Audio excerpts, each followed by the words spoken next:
CBSE 12ാം class ഫലം പ്രസിദ്ധീകരിച്ചു. 88.39% വിജയം. ഏറ്റവും കൂടുതൽ വിജയം വിജയവാഡ മേഖലയിലാണ്. തിരുവനന്തപുരം മേഖലയാണ് രണ്ടാമത്. പരീക്ഷ എഴുതിയവരിൽ 99.32% പേരും വിജയിച്ചു. വിവരങ്ങളുമായി തൗഫീഖ് അസ്ലം ചേരുന്നു. തൗഫീഖ്, എന്തൊക്കെയാണ് വിവരങ്ങൾ? CBSE 12ാം ക്ലാസ് പരീക്ഷാ ഫലമാണ് ഇപ്പോൾ പ്രഖ്യാപിച്ചിരിക്കുന്നത്. ആകെ വിജയ ശതമാനം 88.39 വിജയവാഡയാണ് വിജയ ശതമാനത്തിൽ മേഖലാ വിഭാഗത്തിൽ മുന്നിൽ നിൽക്കുന്നത്. 99.60% വിജയം. തിരുവനന്തപുരമാണ് രണ്ടാം സ്ഥാനത്തുള്ളത്, 99.32. മൂന്നാം സ്ഥാനത്ത് 97.39 ചെന്നൈയുമാണ് മുന്നിലുള്ളതെന്നാണ് ഈ പരീക്ഷാ ഫലത്തിൽ നിന്ന് മനസ്സിലാക്കാൻ സാധിക്കുന്നത്.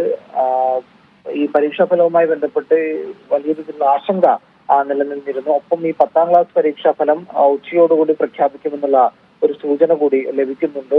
പെൺകുട്ടികളുടെ വിജയ ശതമാനം 91.64. പെൺകുട്ടികളാണ് ഈ വിജയ ശതമാനത്തിൽ മുന്നിൽ നിൽക്കുന്നത്. ആൺകുട്ടികളുടെ വിജയ ശതമാനം 85.70 വിജയ ശതമാനവുമാണ്. പരീക്ഷ എഴുതിയ ട്രാൻസ് വിദ്യാർത്ഥികൾ എല്ലാവരും വിജയിച്ചു എന്നുകൂടി ഈ CBSEയുടെ ഈ പരീക്ഷാഫലം അറിയിച്ചുകൊണ്ടുള്ള ഇതിന്റെ കുറിപ്പിൽ വ്യക്തമാക്കിയിട്ടുണ്ട്. ശരി, CBSE +2 ഫലം പ്രസിദ്ധീകരിച്ചു. 88.39% വിജയം. വിവരങ്ങൾ നൽകിയത് തൗഫീഖ് അസ്ലം.